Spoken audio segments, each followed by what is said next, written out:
तो नमस्कार, आदाब, सत श्री अकाल, राम राम, खम्मा गणी दोस्तों। मैं रजनी स्वागत करती हूँ आपका हमारे चैनल द सक्सेस में। तो दोस्तों आज है 6 जुलाई और 6 जुलाई के करंट अफेयर्स लेके मैं आपके सामने प्रस्तुत हूँ। तो दोस्तों कल का भी करंट अफेयर नहीं आया था, मुझे पता है, क्योंकि कल मुझे 2 ही क्वेश्चन मिले थे।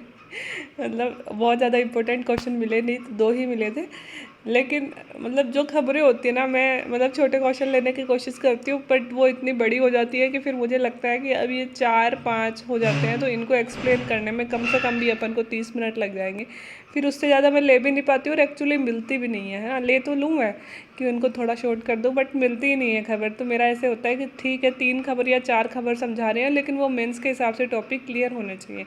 ये वाला topic multi system inflammatory syndrome in childs. दोस्तों ये हो सकता है मेंस के लिए कम इम्पोर्टेंट हो, एग्ज़ाम की दृष्टि से कम इम्पोर्टेंट हो, बट हमारे दैनिक जीवन की दृष्टि से बहुत इम्पोर्टेंट हो सकता है। बिकॉज आपको पता है कोरोना की 3rd वेव आने वाली है, जिसका अगस्त में शुरू होकर सितंबर में पीक बता रहे हैं, उसका सितंबर में पीक आने वाला है। तो ये 3rd वेव में जो मतलब अडल्ट्स हैं 18 से ऊपर के हैं, वो लगभग वैक्सीन ले चुके होंगे, तो अपने ऊपर खतरा कम है। लेकिन चिल्ड्रन के लिए खतरा इससे बहुत ज़्यादा है। तो चिल्ड्रन की सुरक्षा के लिए दोस्तों बहुत ज़रूरी है कि हम अपने घर के बच्चों का, अपने आसपास के बच्चों का थोड़ा सा ध्यान रखें। और लगभग 3rd वेव के जो लक्षण हैं वो हमारे सामने आने भी लग गए हैं। तो इसीलिए मैंने ये बीमारी आपके सामने डिस्कस करी है। आपको भी पता चलेगा मैं किस चीज़ की बात कर रही हूँ। इसका नाम है मल्टी सिस्टम इन्फ्लेमेटरी सिंड्रोम। ठीक है, तो खबर ही पढ़ लेते हैं पूरी। कोरोना से भले ही बच्चे गंभीर रूप से बीमार नहीं हुए हैं, लेकिन जिन बच्चों को कोरोना हुआ था वे अब ठीक होने के बाद शरीर में एंटीबॉडी से बीमार हो रहे हैं। देखो हमारे तो क्या होता है कि कोरोना से ठीक हो जाते हैं तो एंटीबॉडी बन जाती है। एंटीबॉडी बनने से हम सुरक्षित हो जाते हैं कि भविष्य में हमें कोरोना नहीं होगा, लगभग 6-7-8 महीने तक तो नहीं होगा।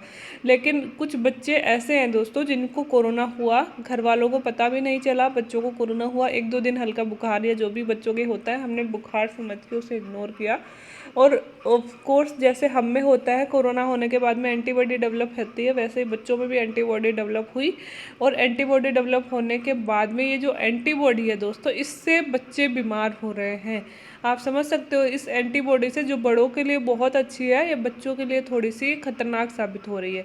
इसी बीमारी को doctor multi system inflammatory syndrome in child MIS-C कह रहे हैं, MIS-C कह रहे हैं। तो दोस्तों जो एंटीबॉडी विकसित हो रही है कोरोना होने के बाद में, जिससे बच्चे बीमार हो रहे हैं, इसी बीमारी को डॉक्टर्स ने नाम दिया है MIS-C। ठीक है, डॉक्टरों का कहना है कि कोरोना से लड़ने के लिए जो एंटीबॉडी शरीर में बनती है, वही बच्चों के लिए नुकसान का कारण वह बन रही है। सभी बच्चों में यह समस्या हो यह ज़रूरी भी नहीं है, लेकिन कई बच्चे ऐसे हैं जिसमें 1 पॉइंट भी एंटीबॉडी है, वह भी बीमार हो रहा है। तो दोस्तों हमारे लिए तो एंटीबॉडी बनना अच्छी है, लेकिन सभी बच्चों में भी ज़रूरी नहीं है कि जिन बच्चों में एंटीबॉडी डेवलप हुई है वो सबको नुकसान पहुंचा रही है।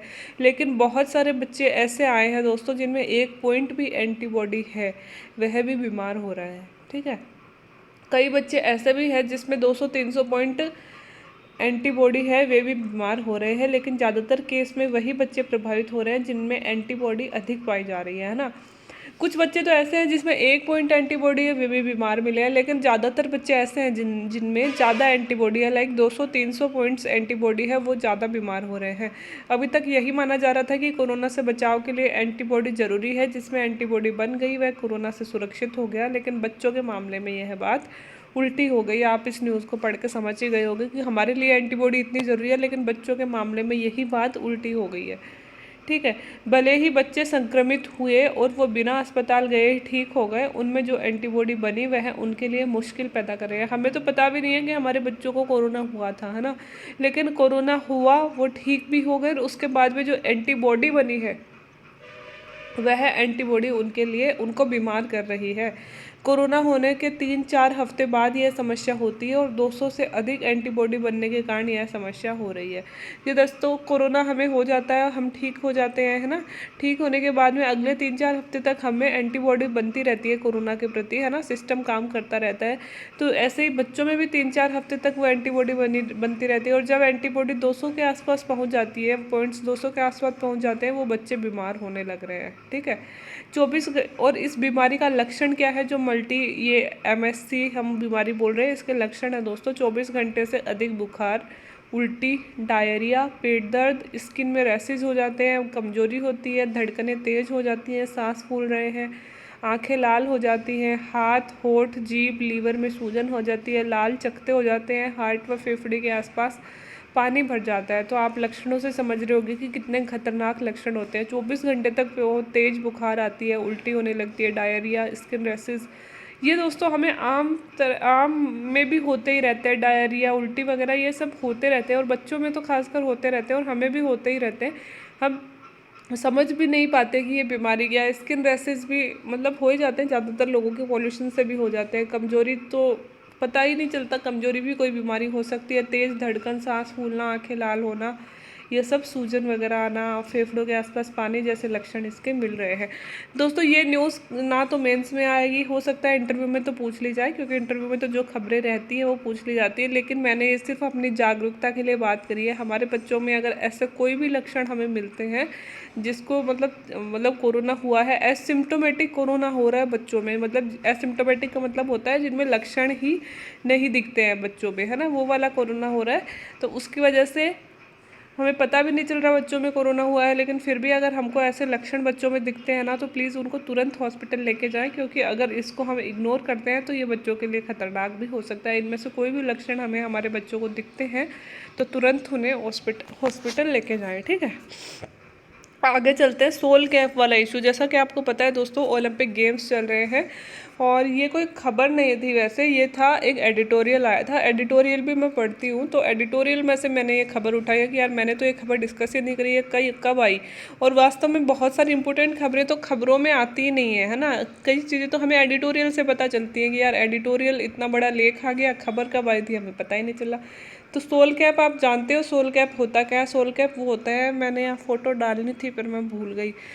जब स्विमिंग करते हैं कोई लोग, तो स्विमिंग करते हैं तो वो सर पे एक टोपी नहीं पहनते हैं जिससे उनके बाल भीगे नहीं है। जो भी है, स्विमिंग करते टाइम वो टोपी सी पहनते हैं सर के एकदम चिपकी हुई, उसे बोलते हैं सोल कैप, ठीक है। तो दोस्तों एक इशू हुआ है सोल कैप पे, वो बहुत बड़ा इशू हो गया है और कहीं ना कहीं वो मतलब रंग भेद को जन्म दे रहा है। वही सारा डिस्कस, उसी पे वो एडिटोरियल था, तो मैंने एक बड़ा सारा इशू लिया है। क्योंकि देखो, सबसे पहले ये क्वेश्चन इंपॉर्टेंट है इंटरव्यू वालों के लिए। अब जिनके भी इंटरव्यू होने वाले हैं, चाहे RAS के बचे हुए हो, चाहे AN वाले इंटरव्यू हो, है ना, किसी भी चीज़ के, क्योंकि ओलंपिक गेम हमारे RAS वाले तो ख़त्म हो जाएंगे, है ना। 23 जुलाई से ओलंपिक गेम शुरू हो रहे हैं, तो बाकी जिनके ओलंपिक गेम मतलब जिनके इंटरव्यू में ओलंपिक गेम आएंगे, उनमें यह मुद्दा फिर से उठ सकता है ना। तब आपसे एक क्वेश्चन पूछा जा सकता है। दूसरा, जिनकी हॉबी स्विमिंग है, आप लोगों में से कई ने स्विमिंग लिखी थी, तो जिनकी हॉबी स्विमिंग है ना, उनसे भी ये पूछा जा सकता है कि सोल कैप क्या होती है, सोल कैप वाला मैटर क्या हुआ है, आप इसे कहाँ तक सही मानते हो, है ना। और तीसरा दोस्तों, मेंस में हमारे स्पोर्ट्स है और स्पोर्ट्स से रिलेटेड हो सकता है। पिछली बार तो सिंपल क्वेश्चन पूछे थे, लेकिन हमेशा ज़रूरी नहीं है कि इस बार भी हमें खिलाड़ी ही पूछे, है ना। कोई मुद्दा भी तो पूछ सकते हैं ना, तो ऐसा क्वेश्चन भी पूछा जा सकता है, ठीक है। तो हम खबर पूरी डिटेल में डिस्कस करेंगे। देखो, ओलंपिक शुरू होने से पहले ऐश्वेतों से जुड़े एक विवाद ने जन्म ले लिया है। अब आप सोच रहे होगे यार, सोल कैप और ऐश्वेत का क्या संबंध हुआ? बिल्कुल संबंध है, आपको पता चलेगा, जो आगे चलकर बढ़ भी सकता है। अभी ये विवाद इतना आया, मतलब इतना ज़्यादा विरोध नहीं शुरू हुआ है। इसका विरोध अभी तो जो बड़े बड़े लोग हैं ना, जो बहुत पढ़े लिखे हैं, वो ही कर रहे हैं, लेकिन हो सकता है आगे चलकर यह विरोध जनता में आ जाए और सामान्य जनता भी प्रोटेस्ट इसका करने लगे। दरअसल ऐश्वेत तैराकों के लिए UK की एक कंपनी ने खास स्विमिंग कैप बनाई थी, जो प्राकृतिक काले मोटे घने बालों की खास देखभाल करता है। दोस्तों ये मतलब वैसे तो कैप सभी पहनते हैं, है ना, लेकिन जिनके काले और मोटे, मतलब जो आपने देखा होगा ना कि जो ऐश्वेत लोग होते हैं, मतलब अफ्रीकन्स होते हैं, उनके जो बाल होते हैं वो कितने कर्ली कर्ली से होते हैं, एकदम ऐसे ऐसे ऐसे होते हैं। तो आपने ये भी देखा होगा, कई तो ऐसे पतली पतली पतली पतली चोटियाँ, कई तो फुटबॉल खिलाड़ी भी ऐसे हैं, चोटियाँ बना के रखते हैं, है ना, पतली पतली। उनके बहुत, जैसे हमारे कुंभ वाले बाबा नहीं होते, कुंभ में जैसे बाबा होते हैं, उनके बाल अपन ने देखे हैं ना, उस तरह के बाल होते हैं बहुत सारे अफ्रीकन्स के। अब ऐसे बालों के साथ ना उनका तैरना मुश्किल हो जाता है। अब ऐसे तो है नहीं ना कि जो स्विमिंग करेगा वो अपने बाल कटवा देगा। भाई हम चलो इंडियन हैं, वो ब्रिटिश है, कोई अमेरिकन है, कोई अफ्रीकन है, तो दोस्तों हम अपनी चीज़ों से नफरत करने लग जाए क्या? मतलब चलो ब्रिटिश जो लोग होते हैं उनके ब्राउन और सिल्की बाल होते हैं, है ना, अमेरिकन्स के भी सिल्की सिल्की से बाल होते हैं, अपने इंडियंस के भी नहीं होते इतने सिल्की बाल, तो हमारे भी तो थोड़े कर्ली होते हैं, और अफ्रीकन्स के तो हमसे भी बहुत ज़्यादा कर्ली होते हैं। तो वो कोई मतलब बुरी बात थोड़ी है, वो तो टेम्परेचर का असर होता है भाई। हम जितनी ज़्यादा, अब वो तो बेचारे हमसे भी ज़्यादा भूमध्य रेखा के पास रहते हैं, तो टेम्परेचर से वैसे बाल हो जाते हैं। जबकि अमेरिकन और ब्रिटिश लोग होते हैं वो ठंडे क्षेत्रों में रहते हैं, वहाँ पे सिल्क हो जाते हैं, है ना। तो उसमें कोई अच्छाई बुराई थोड़ी है। हमारी चीज़, हमें जो भी भगवान ने दिया है, हमें खुले आम खुले दिल से उसे एक्सेप्ट करना चाहिए कि चाहे हमारे बाल सिल्की हों, चाहे हमारे बाल कर्ली हों, चाहे हमारे बाल मोटे हों, पतले हों, हमें अच्छे से उसे एक्सेप्ट करना चाहिए, है ना। तो अब ये तो नहीं है कि कोई स्विमिंग करेगा तो वो अश्वेत बंदा जो है वो अपने बाल कटवा के रख देगा कि मुझे स्विमिंग करनी है भाई। और ऑब्वियसली दोस्तों उनके बाल इतने भारी होते हैं कि उनको प्रॉब्लम हो सकती है स्विमिंग में। तो उनके लिए एक ब्रिटिश कंपनी थी, यूके की ही कंपनी है, उसने एक स्विमिंग कैप बनाई थी उनके लिए। वो कैप उनके बालों में इस तरह से फिट हो जाती थी कि मतलब उनके बाल पूरे जैसे बालों का जूड़ा टाइप बना लिया और वो कैप लगा ली, फिर उन्हें फील नहीं होता था कि उनके सर पे इतना वजन है, लाइक वो आराम से स्विमिंग कर सकते थे, है ना। कि और वो उनके प्राकृतिक काले मोटे घने बालों की खास देखभाल भी कर सकती थी, मतलब उनको ख़राब भी नहीं होने देती थी, क्योंकि स्विमिंग करने के लिए बंदा एक ही दिन तो आता नहीं है ना, वो तो हमेशा ही स्विमिंग करता है ना, मतलब प्रैक्टिस भी तो करता है, दिन में 2 बार वो प्रैक्टिस कर रहा है, तो उनके बाल ऑब्वियसली ख़राब होते होंगे, तो उसके लिए वो कैप बनाई थी। और दोस्तों देखो, अगर हम दौड़ना सीख रहे हैं तो दौड़ेंगे, अब दौड़ने के लिए प्रैक्टिस हम जिस शूज़ से कर रहे हैं वही तो शूज़ पहन के जाएंगे ना दौड़ने के लिए। अब अगर मान लो उन्होंने कि पूरे सालों साल वो कैप लगा के उन्होंने प्रैक्टिस करी है, अब ऐसा भी नहीं है कि जब वो ओलंपिक्स में आएंगे तो उस बिना कैप के वो स्विमिंग कर लेंगे, जबकि उस कैप में कोई दिक्कत भी नहीं है। ऐसा भी नहीं है कि उस कैप में कोई दिक्कत थी, ऐसे भी कोई प्रॉब्लम नहीं है। तो वो स्विमिंग करेंगे, जब फाइनल उनका डे होगा उस दिन स्विमिंग करेंगे, तभी भी वो कैप लगाएंगे, क्योंकि उनकी प्रैक्टिस उसी से बनी हुई है।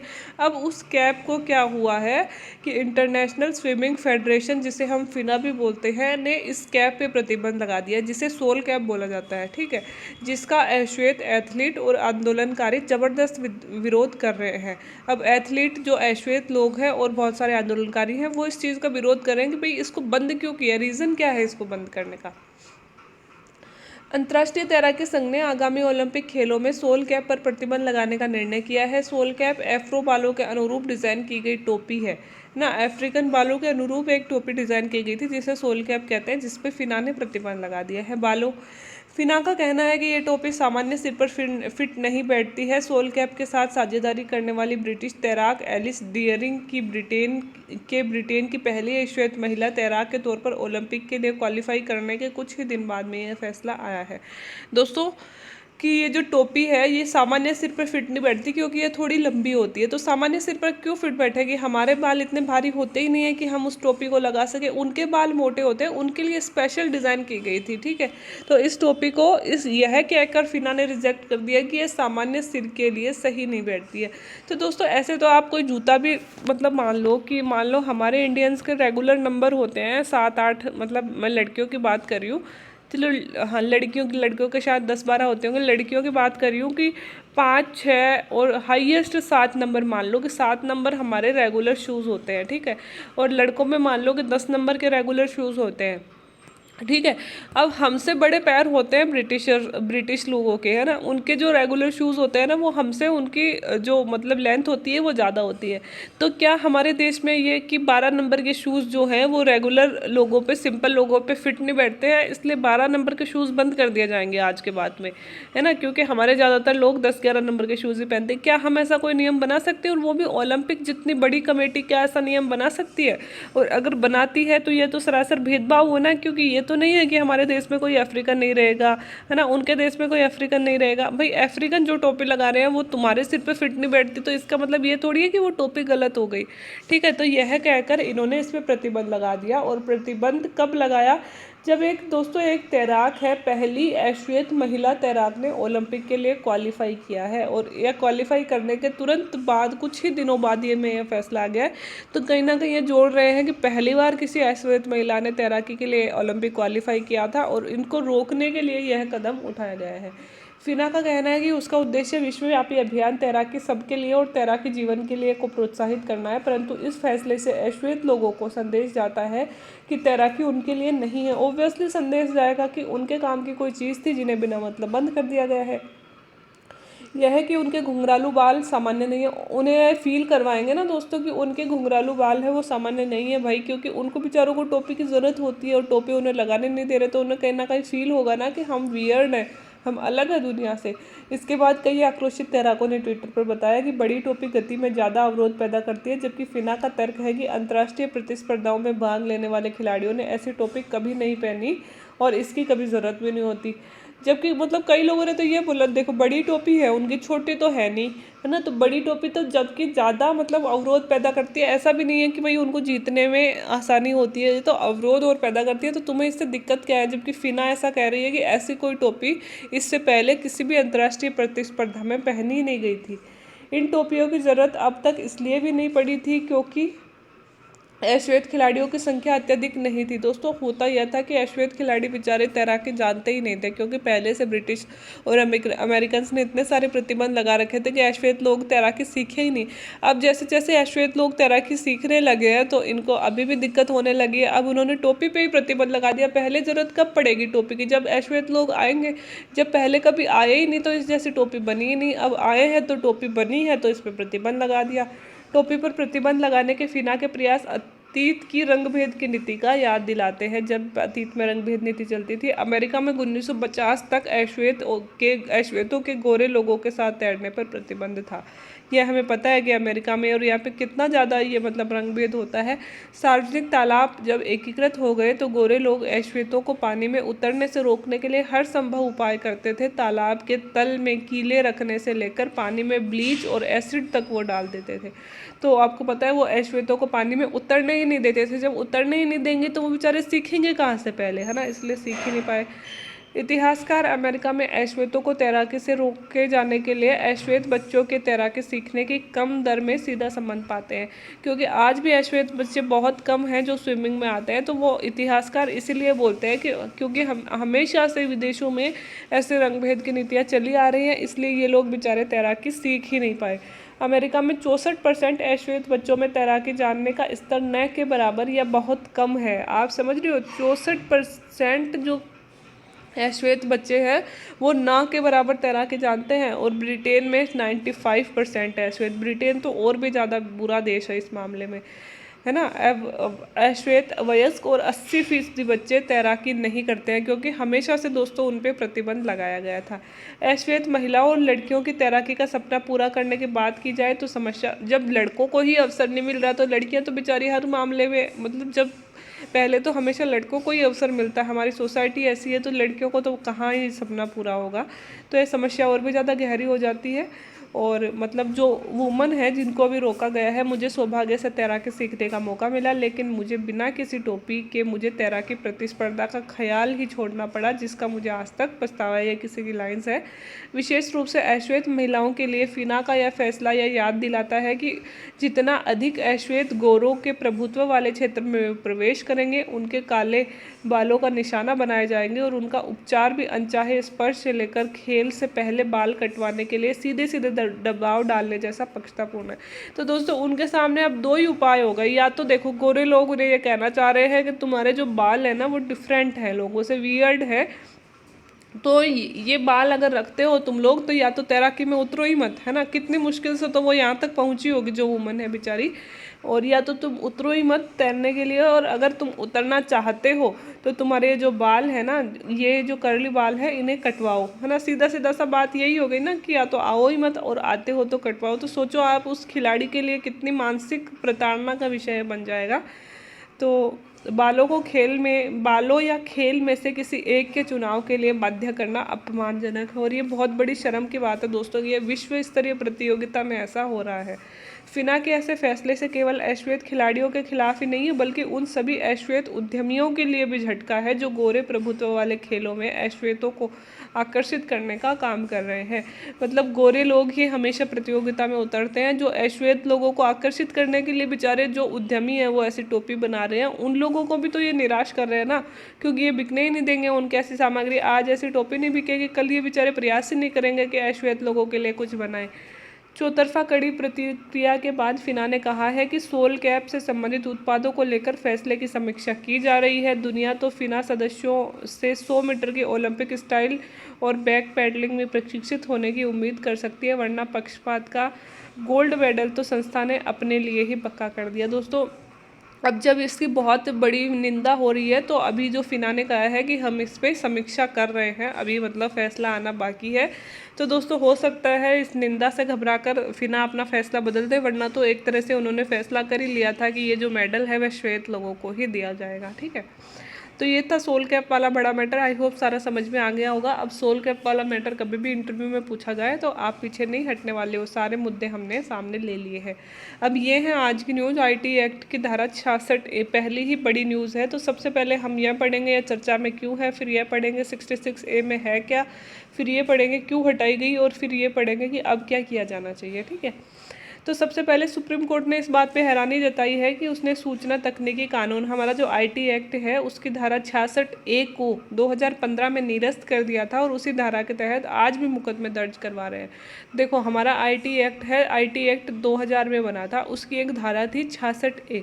उसको 2015 में दोस्तों एक मामला आया था जिसमें उस धारा को निरस्त कर दिया गया था और बोला गया था कि यह धारा आज के बाद में कानून में नहीं रहेगी, मतलब ख़त्म हो चुकी है। इसके खिलाफ मतलब इसमें जो भी बातें थी, अब इसमें वो बातें होती हैं तो किसी को कोई सज़ा नहीं दी जाएगी, बिकॉज वो धारा ही ख़त्म कर दी गई है ना।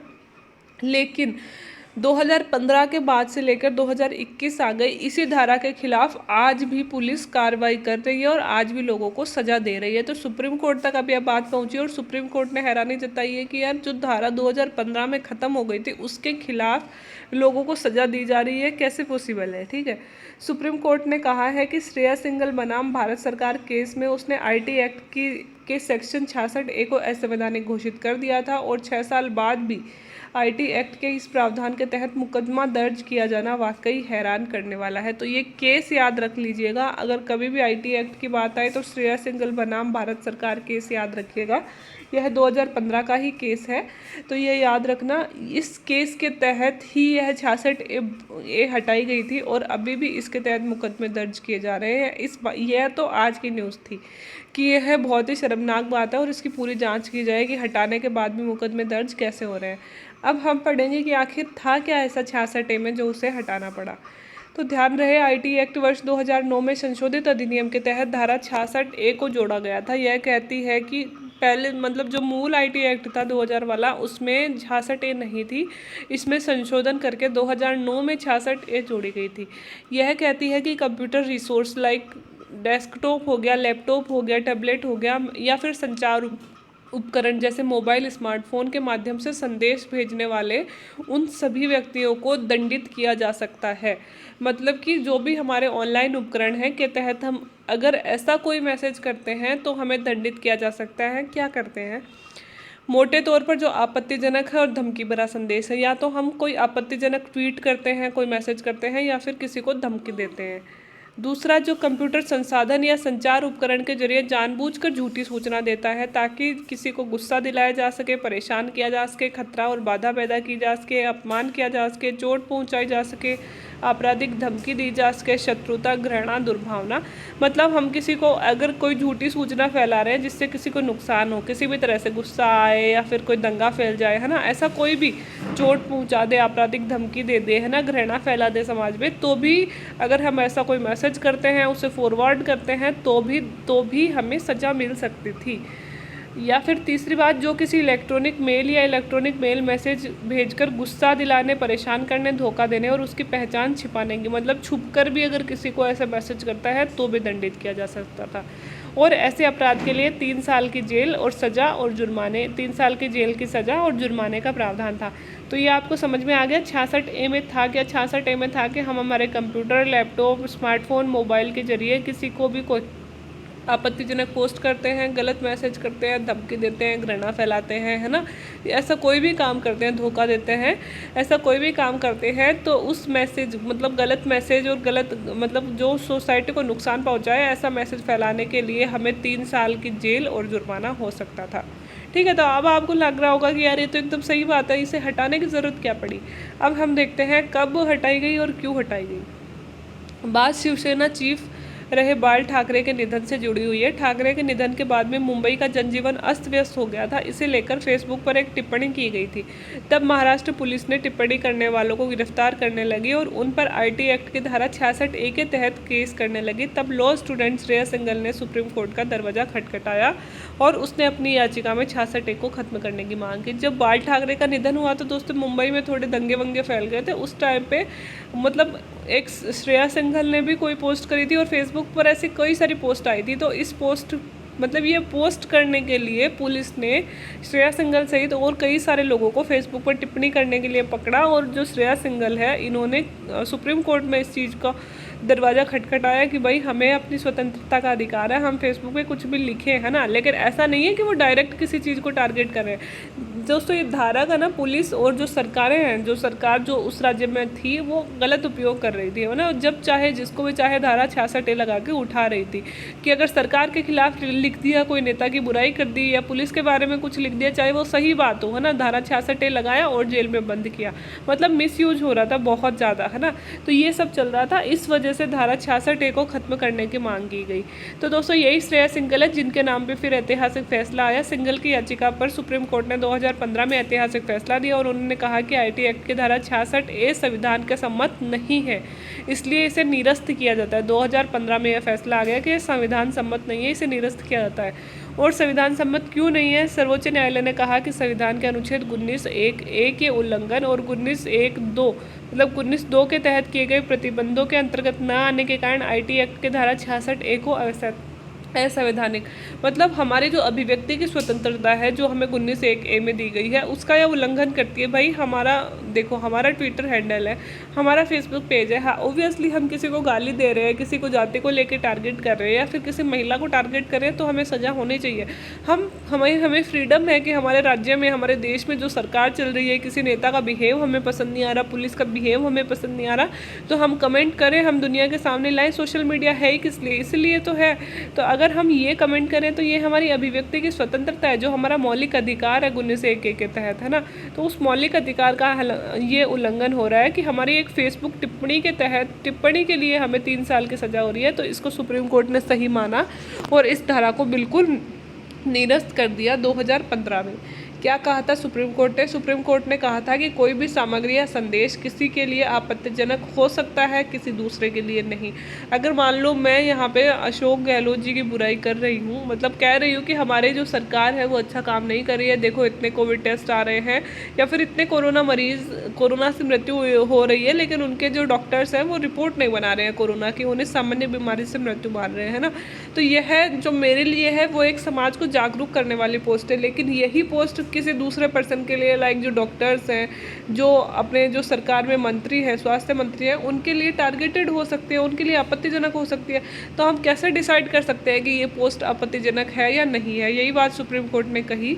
उन्होंने कहा कि अभिव्यक्ति की आज़ादी का संविधान प्रदत्त अधिकार का हवाला दिया और कहा कि धारा 66A से लोगों को जानने का अधिकार भी सीधे तौर पर प्रभावित होता है। क्योंकि दोस्तों एक व्यक्ति के पास कोई सूचना है वो नहीं देगा दूसरे तक, तो दूसरे का जानने का अधिकार भी तो खत्म हो रहा है। तो यह भी तो संविधान के अनुकूल नहीं है, ठीक है। तत्कालीन जस्टिस जे चेलमेश्वर और जो जस्टिस रोहिंटन नारिमन ने बेंच में कहा था कि यह प्रावधान साफ तौर पर संविधान में अभिव्यक्ति की स्वतंत्रता के मौलिक अधिकार को प्रभावित करता है। शीर्ष अदालत ने 66A का दायरा काफ़ी व्यापक है और कोई भी शख्स इंटरनेट पर कुछ पोस्ट करने से डरेगा। अगर 66A रहेगी तो हमें पोस्ट करने से पहले 100 बार सोचना पड़ेगा।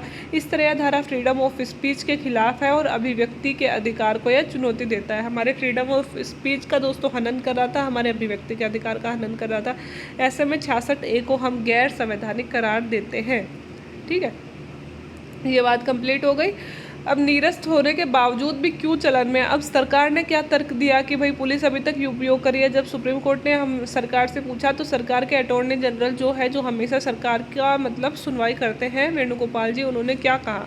सुप्रीम कोर्ट ने जब हैरानी जताई कि असंवैधानिक घोषित होने के 6 साल बाद भी आईटी एक्ट की धारा 66A चलन में है, तो अटॉर्नी जनरल के वेणुगोपाल जी ने सरकार की तरफ से सफाई दी। उन्होंने कहा कि सुप्रीम कोर्ट में ने भले ही ये प्रावधान खत्म कर दिया है, लेकिन बेयर एक्ट में अभी भी यह धारा 66A का उल्लेख है। उन्होंने बताया कि हालांकि नीचे लिखा हुआ है कि सुप्रीम कोर्ट इसे निरस्त कर चुका है। तब सुप्रीम कोर्ट ने पूछा कि क्या पुलिस नीचे नहीं देख पा रही है कि सुप्रीम कोर्ट इस धारा को निरस्त कर चुकी है। सुप्रीम कोर्ट ने कहा कि 2 हफ्ते में केंद्र सरकार जवाब दाखिल करे। ये हैरान करने वाला है, हम कुछ करेंगे इसके लिए। मतलब वेणुगोपाल जी ने कहा कि हालांकि यह धारा अभी भी लिखी हुई है, जो बेयर एक्ट है उसमें अभी भी लिखी हुई है, लेकिन इसके नीचे यहाँ पे लाइन में लिख दिया कि यह धारा अब लागू नहीं है और पुलिस इसे देख नहीं पा रही है। तो सुप्रीम कोर्ट ने बोला यार बड़ी अजीब बात है कि पुलिस कार्रवाई करती है तो कोई किताब देख के तो करती होगी, जब उस किताब में नीचे लिख दिया गया है कि यह धारा अब लागू नहीं है फिर भी पुलिस कार्रवाई कर रही है। तो ये बात वेणुगोपाल जी ने मतलब बहुत ही भद्दी सी सफाई इस बात के लिए दी। तो मतलब ये बात मान्य नहीं होती, कोई कानून निरस्त हो गया तो हम थोड़ी उसके लिए सजा दे सकते हैं। तो लेकिन अपनी गलती मानने के बावजूद इसे माना नहीं जा रहा है। तो अभी मामला सुप्रीम कोर्ट में उठा कैसे, तो दोस्तों peoples union for civil liberties ने सुप्रीम कोर्ट में यह मामला उठाया है। कोई मतलब NGO है, उसने शीर्ष अदालत में आज याचिका देकर केंद्र सरकार को यह निर्देश देने की मांग की कि तमाम थाने और एडवाइजरी जारी करके IT एक्ट की धारा 66A के तहत केस दर्ज न करने के आदेश दिए जाए। मतलब अभी तक केस दर्ज ही हो रहे थे, तो इन्होंने बोला है कि मतलब सुप्रीम कोर्ट आदेश दे कि इस धारा के तहत केस ना दर्ज किए जाए, क्योंकि PUCL ने कहा कि थानों को यह बताया जाए कि सुप्रीम कोर्ट धारा 66A को निरस्त कर चुका है। याचिकाकर्ता के वकील संजय पारिक ने कहा कि श्रेया सिंगल केस में जजमेंट के बाद में भी देश भर में हजारों केस ऐसे इस धारा के आधार पर दर्ज किए गए हैं और इसके लिए सुप्रीम कोर्ट ने अब केंद्र सरकार को वक्त दिया है कि हमें इसका जवाब दिया जाए प्रॉपर और उचित। तो समझ में आ गया होगा दोस्तों। आप सोच रहे होंगे कि मतलब ऐसे ये 66A मतलब जो IT एक्ट है हमारे मेंस के सिलेबस पे स्पेशली लिखा हुआ है, इसलिए मैंने इतनी बड़ी न्यूज़ कवर करी है। वैसे ये 100 नंबर का क्वेश्चन हो, 100 शब्दों का क्वेश्चन हो गया। आप ये 100 शब्दों का क्वेश्चन बना लेना पूरा, क्योंकि ऐसे ही करंट में जो मुद्दे होते हैं उनसे जोड़ के ही क्वेश्चन पूछे जाते हैं। तो मुझे इतना टाइम नहीं है, मैं अलग से क्वेश्चन बना दूँ, या फिर जब हम आंसर राइटिंग स्टार्ट करेंगे तो मुझे याद दिलवा देना कि इस टॉपिक पे क्वेश्चन बनाना है, मैं फिर से क्वेश्चन बना दूँगी, है ना, 100 शब्दों का, ठीक है। अथवा आप तो बना ही लेना, ठीक है। फादर स्टेन स्वामी का निधन हो गया, तो दोस्तों बहुत चर्चा में है और ऐसी फेमस पर्सनालिटी पूछ ली जाती है तो कौन थे और क्या क्यों चर्चा में थे, इसलिए हम देख लेते हैं। 84 साल की उम्र में स्टेन स्वामी जी का निधन हो गया है। दोस्तों भीमा कोरेगांव महाराष्ट्र का इलाका है, वहाँ पे हिंसा हुई थी, उस मामले में इन्हें गिरफ्तार किया गया था। उन्हें एक्टिविस्ट फादर स्टेन स्वामी का सोमवार को इनका निधन हो गया है। वो 84 साल के, पिछले कुछ दिनों से उनकी तबीयत खराब चल रही थी। ज़्यादा तबीयत खराब होने के कारण उसे होली फैमिली अस्पताल में भर्ती करवाया गया था और दोपहर को निधन इनका हो गया है। कहा जाता है कि स्टेन स्वामी भारत के सबसे ज़्यादा उम्रदराज व्यक्ति थे जिन पे आतंकवाद का आरोप लगा था। 84 ईयर्स के थे और इतनी बड़ी एज के पहले व्यक्ति हैं दोस्तों जिन पे आतंकवाद का मुकदमा लगा है। वर्ष 2018 में भीमा कोरेगांव में भड़की हिंसा से जुड़े मामले में पिछले साल अक्टूबर में उन्हें गिरफ्तार किया गया था। भीमा कोरेगांव में हिंसा हुई थी 2018 में, जिस मामले में पिछले साल अक्टूबर में उन्हें गिरफ्तार किया गया था। स्टेन स्वामी को आतंकी घटनाओं की जांच करने वाली नेशनल इन्वेस्टिगेशन एजेंसी जो है हमारी NIA ने उन्हें गिरफ्तार किया था। NIA ने उनके माओवादियों से संबंध होने के आरोप लगाए थे और साथ ही उन पे UAPA अनलॉफुल एक्टिविटीज़ वाली धारा भी लगी हुई थी। तो दोस्तों देशद्रोह की धारा लगी हुई थी प्लस आतंकवादियों से माओवादियों से संबंध होने के धारा, मतलब 2 केस उन पे चल रहे थे। तो ये दोनों ही बहुत गंभीर केस है और इन केसों में दोस्तों जमानत भी नहीं होती। तो वो हमारे पहले ऐसे उम्रदराज व्यक्ति है जिन पे ऐसे केस लगे हुए थे। जन्म उनका तमिलनाडु में हुआ था, काम उन्होंने झारखंड में किया था। स्टेन स्वामी का जन्म 26 अप्रैल 1937 को तमिलनाडु के त्रिची गांव में उनका जन्म हुआ था। उनके पिता किसान, माँ घर चलाती थी। सोशियोलॉजी में MA की, उसके बाद में बेंगलुरु में इंडियन सोशल इंस्टीट्यूट में काम किया। उसके बाद में झारखंड आ गए, वहाँ आदिवासियों और वंचितों के लिए काम कर रहे थे। इसीलिए दोस्तों वो आदिवासियों के लिए काम करते हैं ना, तो इसलिए फिर माओवादियों से उनके संपर्क हो जाते हैं। क्योंकि हमें चक्रव्यूह मूवी आपने देखी है जिसमें पता चलता है कि ना पुलिस गलत होती है और ना ही बेचारे नक्सलवादी गलत होते हैं, बस दोनों में इंटरेक्शन का फ़र्क होता है ना। तो ऐसे ही जो लोग वहाँ काम करके आते हैं उनको पता चलता है कि बेचारे वो गलत नहीं होते हैं, लेकिन उनको भी सुविधाएं नहीं पहुँच पा रही है और कुछ लोग भिड़काने वाले होते हैं जिसलिए वो हथियार उठा लेते हैं। शुरुआती दिनों में उन्होंने पादरी का काम किया, फिर आदिवासियों के अधिकारों की लड़ाई लड़ने लगे। बतौर मानवाधिकार कार्यकर्ता झारखंड में विस्थापन विरोधी जन विकास आंदोलन की उन्होंने स्थापना की। यह संगठन आदिवासी और दलितों की अधिकारों की लड़ाई लड़ता था। स्टेन स्वामी रांची के नामकुम क्षेत्र में आदिवासी बच्चों के लिए स्कूल और टेक्निकल ट्रेनिंग इंस्टीट्यूट भी चलाते थे। स्टेन स्वामी पर पत्थलगड़ी आंदोलन के मुद्दे पर तनाव भड़काने के लिए झारखंड सरकार के खिलाफ बयान जारी करने के आरोप लगे थे। तो दोस्तों झारखंड सरकार के खिलाफ भी उन्होंने पत्थलगड़ी आंदोलन में कुछ मुद्दे उठाए थे, तभी भी उन पे आरोप लगे होते। झारखंड की खूंटी पुलिस ने स्टेन स्वामी से 20 लोगों पर राजद्रोह का केस भी लगाया था। ठीक है, तो झारखंड के में तो दोस्तों राजद्रोह का केस लगा था और भीमा कोरेगांव में एनआईए ने उन पे आतंकवाद का आरोप लगाया। तो दोस्तों महाराष्ट्र के पुणे गांव में भीमा कोरेगांव में 2018 को दलित समुदाय के लोगों का एक कार्यक्रम हुआ था। एल्गार परिषद ने इस कार्यक्रम का आयोजन किया था। इसी दौरान हिंसा भड़क गई थी और भीड़ ने गाड़ियां जला दी थी, दुकानें मकानों में तोड़फोड़ की गई। हिंसा में एक लोग की मौत भी हो गई थी, कई घायल हो गए थे।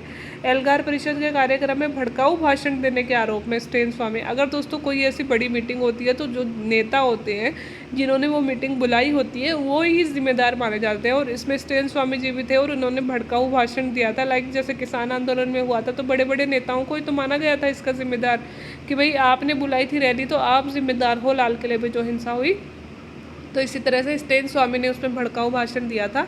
तो पिछले साल अक्टूबर में एनआईए ने इन्हें गिरफ्तार कर लिया। उन पर प्रतिबंधित संगठन माओवादियों का सदस्य होने का भी आरोप लगाया गया था, और हालांकि स्टेन स्वामी इन आरोपों को खारिज करते रहे। उन्होंने कहा कि मेरा कोई संबंध नहीं है, लेकिन पिछले साल उन्होंने एक वीडियो जारी कर बताया था कि एनआईए के सामने ऐसे कोई दस्तावेज उन्होंने रखे हैं जो कथित तौर पर उनका, एनआईए ने उनके सामने कई ऐसे दस्तावेज रखे जो कथित तौर पर उनका संबंध माओवादियों से दिखाते हैं। हालांकि उन्होंने इन सबको साजिश बताया और आरोप लगाया कि किसी ने चोरी से उनके कंप्यूटर में दस्तावेज डाले हैं। तो मामला असली क्या था वो किसी को नहीं पता दोस्तों। उनकी मौत हो गई है, मतलब निधन हो गया है अभी जेल में ही। तो हमारे लिए दुखद खबर भी है और बहुत बड़े पर्सनैलिटी भी थे, तो हमें उनके बारे में फादर स्टेन स्वामी अच्छे से पता होना चाहिए। इंटरव्यू में 100% पूछा जाएगा, तो ये थोड़ा सा याद कर लेना। और मेंस में भी फेमस पर्सनैलिटी पूछ ली जाती है। तो आज के लिए इतना ही, वीडियो 36 मिनट का हो गया है। तो दोस्तों वीडियो देखने के लिए थैंक यू सो मच। अच्छा लगा हो तो वीडियो को लाइक शेयर एंड सब्सक्राइब कर दे। Thank you.